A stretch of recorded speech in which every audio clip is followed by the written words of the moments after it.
स्वागत आहे सर्वांचं आपल्या चॅनलमध्ये, ज्याचं नाव आहे ॲक्टिव्ह पूजा. आज आपण बनवतोय मस्त मऊ लुसलुशीत स्पॉन्जी जाळीदार इडली, नारळाची चटणी, सांबारसुद्धा बनवलेला आहे. पण त्याची मी रेसिपी याच्यामध्ये दिलेली नाही, कारण व्हिडिओ खूप मोठा झाला असता. तुम्हाला हवे असेल तर कमेंटमध्ये सांगा. चला लगेच रेसिपी बनवायला सुरुवात करूया. तर या पेल्याने मी 3 पेले तांदूळ स्वच्छ धुवून भिजत ठेवलेला आणि त्याच पेल्याने 1 पेला उडीद डाळ भिजत ठेवलेली. तर हे आपलं छान डाळ आणि तांदूळ भिजलेले, तर मी दुपारीच हे सर्व भिजत ठेवलेलं. आता आपल्याला संध्याकाळी हे वाटून घ्यायचे. तर डाळसुद्धा चांगली भिजली आहे आणि आपलं तांदूळसुद्धा चांगले भिजलेत. तर लगेच मिक्सरमध्ये आपण हे बारीक करूया. तर आता थंडीचे दिवस आहेत, त्यामुळे बॅटर व्यवस्थित फुगत नाही.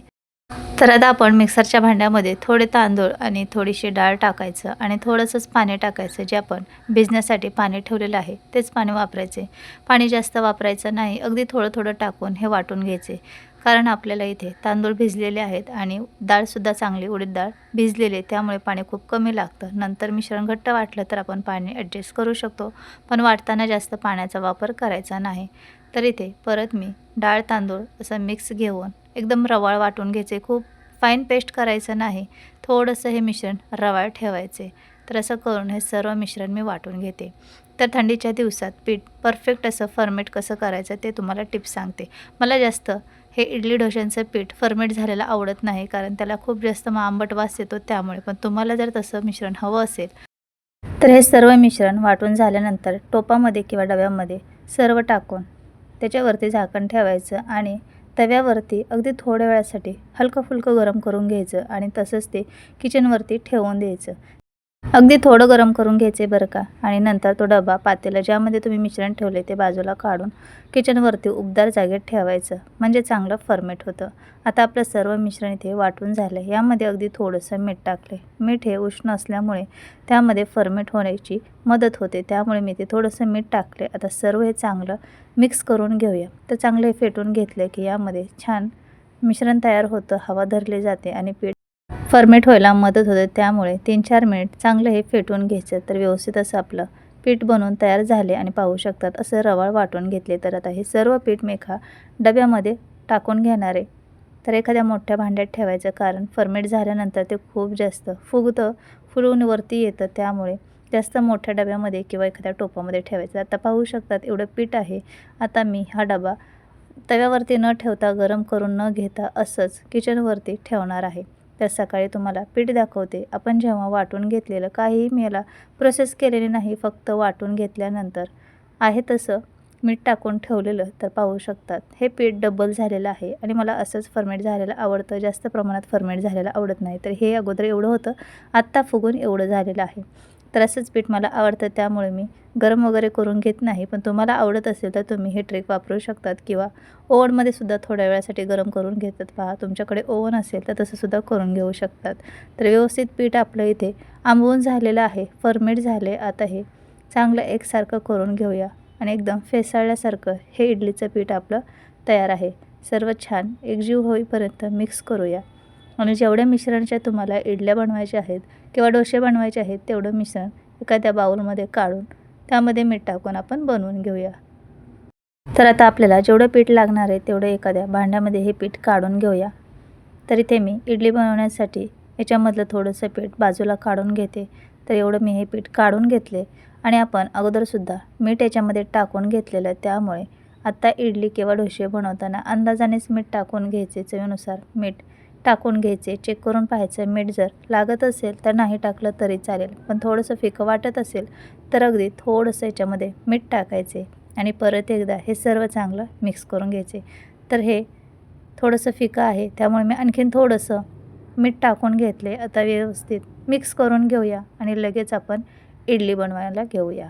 आणि तुम्हाला दिसत असेल पीठ किती व्यवस्थित फर्मेट झाले. याच्यामध्ये इनो सोडा काहीही न टाकता आपण इडली बनवणार आहोत.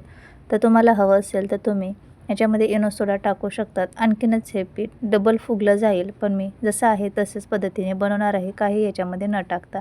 तर सगळ्यात अगोदर आपल्याला इडली पात्रामध्ये 1.5 ग्लास पाणी टाकून त्यामध्ये घरात म्हणजेच फ्रीजमध्ये असणारा आपण अर्धा वगैरे लिंबू कापून तसंच ठेवतो, तो लिंबू याच्यामध्ये टाकून घ्यायचा. त्यामुळे इडलीचं पात्र भांडं काळ होत नाही. इडली पात्रांना तेल लावून घेऊया. तर पाणी गरम करण्यासाठी सगळ्यात अगोदर ठेवायचे गॅसवरती, मिडियम गॅसवरती. पाणी चांगलं गरम झालं तर इडली चांगली फुगली जाते. त्यानंतर इडली पात्रांना तेल लावून घ्यायची. त्यामुळे इडली व्यवस्थित क्लीन निघली जाते आणि चिटकत नाही. तर थोडं थोडं याला सर्व इडली पात्रांना तेल लावून घेतले. आता आपण याच्यामध्ये हे मिश्रण टाकून घेऊया. तर खूप गच्च इडली पात्रामध्ये हे मिश्रण टाकायचं नाही, कारण इडली फुगून वरती येते. त्यामुळे अगदी सपाटच भरायचे, कारण ही इडली शिजत जशी जाईल तशी डबल होते. त्यामुळे एक पळी एवढं मिश्रण याच्यामध्ये मी टाकून घेतले. तर आता आपण दोन्ही इडली पात्रामध्ये हे सर्व मिश्रण भरून घेतले. लगेचच शिजण्यासाठी ठेवून घेऊया. आणि तुम्हाला दिसत असेल किती पांढरं शुभ्र पीठ आपलं तयार झाले.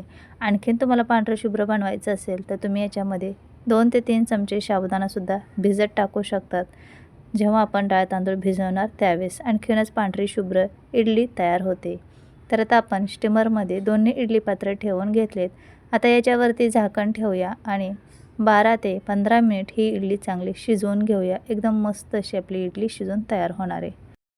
तर इडली शिजल्यानंतर गॅस बंद करून घेतला आणि 5 ते 6 मिनिट असंच ठेवायचं आणि नंतर झाकण खोलून ही इडलीच्या स्टीमरमधून आपण ही इडली पात्र बाहेर काढून घेऊया. वाव, किती पांढरी शुभ्र इडली बनवून तयार आहे आणि छान टम्म फुगली आहे सुद्धा. तुम्हाला दिसत असेल किती भन्नाट आपली इडली बनवून तयार झाली. याच्यामध्ये इनो सोडा काहीही टाकलेलं नाही आहे किंवा साबुदाणा वापरलेला नाही, तरीसुद्धा पांढरी शुभ्र आपली इडली बनवून तयार आहे.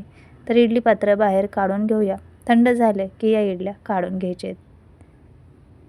तर पाहू शकतात अजिबात चिकट चिवट नाही आहे, व्यवस्थित क्लीन अशा आपल्या इडल्या शिजलेल्या आहेत. तर आता एखाद्या चाकूने किंवा चमच्याच्या मदतीने या इडल्या काढून घ्यायच्या आहेत. मस्त अशी इडली बनवून तयार झाली आहे. आता आपण एखाद्या टोकदार चमच्याने किंवा चाकूने या इडल्या काढून घेऊया. तर मी इथे चमच्यानेच या इडल्या काढून घेतलेत. तर पाहू शकतात किती भारी याला जाळी पडली आहे. आपण इनो सोडा न वापरता या इडल्या बनवलेत आणि एकदम व्यवस्थित अशा इडल्या बनलेल्या आहेत. मस्त फुगलेत सुद्धा. तर हे पहा किती हलकी फुलकी झाली आणि मस्त याला जाळीसुद्धा पडलेली आहे. आणि कोणतीही जास्त मेहनत न घेता, काही प्रोसेस न करता साधं सिंपल आपण पीठ फर्मेट करून घेतलं आणि इडली बनवून घेतली, तरीसुद्धा भन्नाट अशी पांढरी शुभ्र जाळीदार इडली बनवून तयार आहे. दिसते ना एकदम भारी आणि खूप म्हणजे खूप जाळीदार झाली, हलकी फुलकी बनली हे पहा. तर बाकीच्यासुद्धा इडली पात्रातील राहिलेल्या इडली आपण काढून घेऊया. तर तुम्हाला सांगितल्याप्रमाणे सुद्धा तुम्ही त्या ट्रिक वापरून इडलीचं पीठ फर्मेट करून इडली बनवून घेऊ शकतात. एकाच मिश्रणापासून तुम्ही भरपूर सारे नाश्त्याचे वेगवेगळे पदार्थ बनवू शकता. जसं की इडली, डोसा, आप्पे बनवू शकतात, उत्तप्पा बनवू शकतात. जो नाश्ता तुम्हाला आवडेल तो करू शकतात. तर आता आपण यासोबत खाण्यासाठी हिरवी चटणी बनवून घेऊया सुक्या खोबऱ्याची. ओला नारळ वापरला तरी चालेल. एक छोटी वाटी मी इथे सुक्या खोबऱ्याचा किस, मूठभर कोथिंबीर, 2 हिरव्या मिरच्या, थोडा लसूण पाकळ्या, थोडंसं पाणी टाकून घेऊया आणि याच्यामध्ये चवीनुसार मीठ टाकून घ्यायचे आणि हे आपल्याला मिक्सरवरती बारीक वाटून घ्यायचे. तर झटपट आपली इथे नारळाची चटणी बनवून तयार आहे. तर बाउलमध्ये काढून घेऊया आणि याला तडका देऊन घेऊया.